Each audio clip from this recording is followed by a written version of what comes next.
There's a very complicated situation in Asia because Asia is very diverse region, and we have a lot of like the ethnic minorities. We have many countries that under the military rules, and sometimes we have the political crackdown. We have difficult of situation of human rights defenders or human rights activists that most of them are targeting to be enforced disappearance in the region.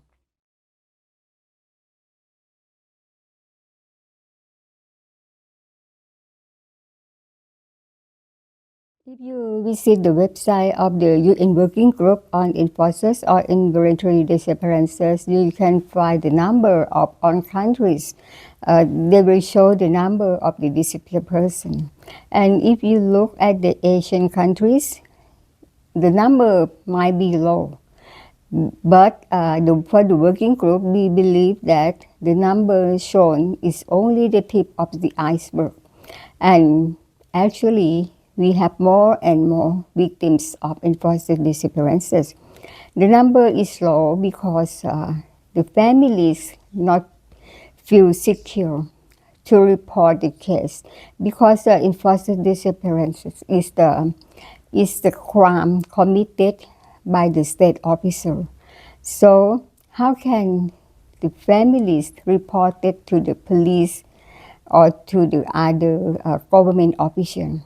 Many of the families receive reprisal when they filed the case to the UN Working Group or maybe reported the cases to the civil society organization, to the police, or maybe to the international community. So many of the families or the family organization try to be low profile, not to, after their loved one disappear, they are in suffering, and when they face the intimidation or reprisal, that make them very scared. Some families say that when one person disappear, all the community are in fear, so that nobody want to talk about that because some people say that my father disappeared and I don't want anybody in the family to disappear again. So this is the reprisal is one thing that the perpetrators try to silencing the victims.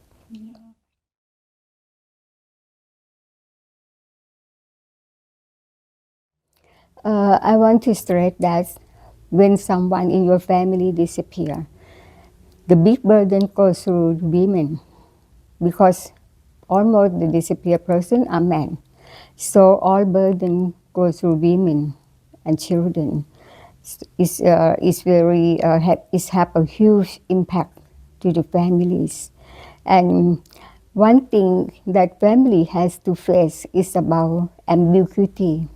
They always have ambiguity because they don't know the fate and whereabouts. They don't know the truth. They don't know their father is still alive or dead or what happened.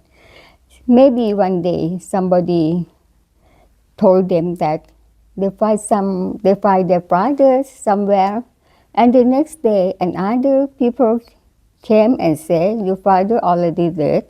So the emotion of the families was very like the up and down.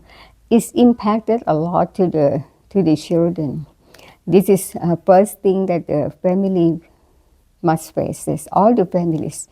Second thing is that before asking for justice, family have to think how they can survive, because women as the breadwinner have to responsible in everything. They have to pay for all the bill, the house rents, the education for their children. So in many of the families that women not have much money, it's difficult for them. The most affected to the families of psychological traumas Every day when women go to the market or children going to school, they often face the same question: where's your father? Where's your husband? So that is really trauma because they cannot reply. In my country, one of the indigenous women, she faced this question and she cannot reply. She don't know if now she is widow.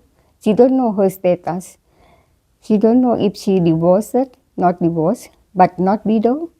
So she cannot fill in the official form for anything. The children cannot asking for scholarship because they have no death certificate that they are orphans. So most of children cannot access to scholarship. It's difficult for survive or to think about the future. Many of the families say that enforced disappearance has not impact only to the victim who disappear, but it create the huge impact for the victims who left behind. And it will be with the families forever until they know the truth and whereabouts.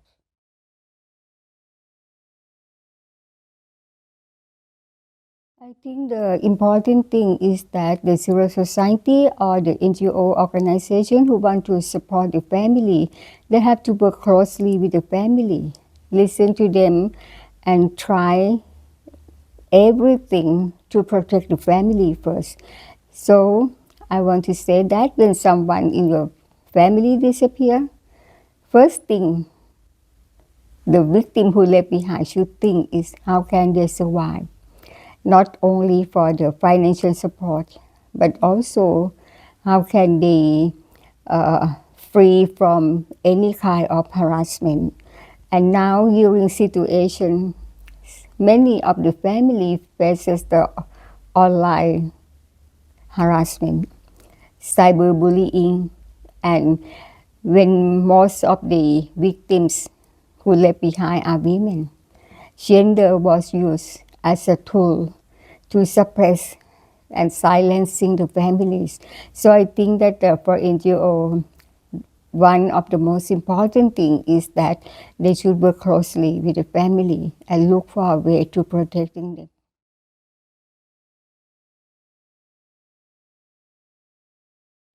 I think ratification is very important because it is the commitment by state party to have the legislation to against enforced disappearance in their own country. I think this is very important because many, not many, but most of Asian countries, they have no legislation on enforced disappearance. So enforced disappearances is not a crime in Asian. Only for some countries that have this legislation. So I think it's very important to ratify. And other thing is that as a state member of the convention, the committee can investigate about the situation of enforced disappearances in the state party. So I think this is the way to monitoring and to investigating about the situation of enforced disappearance in the country.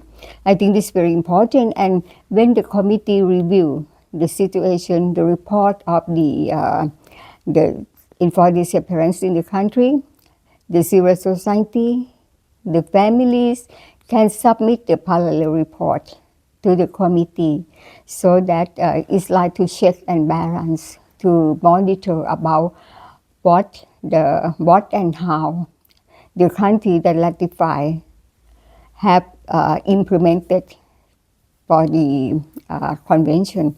So I think it's very important. It's not 100% guarantee that after ratify they will have no more enforced disappearances. Nobody can guarantee, but at least we have some instrument that can protect the families. We have some instrument that can investigate when enforced disappearance happen in the country of the state party. Another thing is that if country that ratify, they can be nominated themselves, their representative, to sit in the committee. So I think this is very important for Asia to have the representative from Asian country to sit at one of the members of the committee.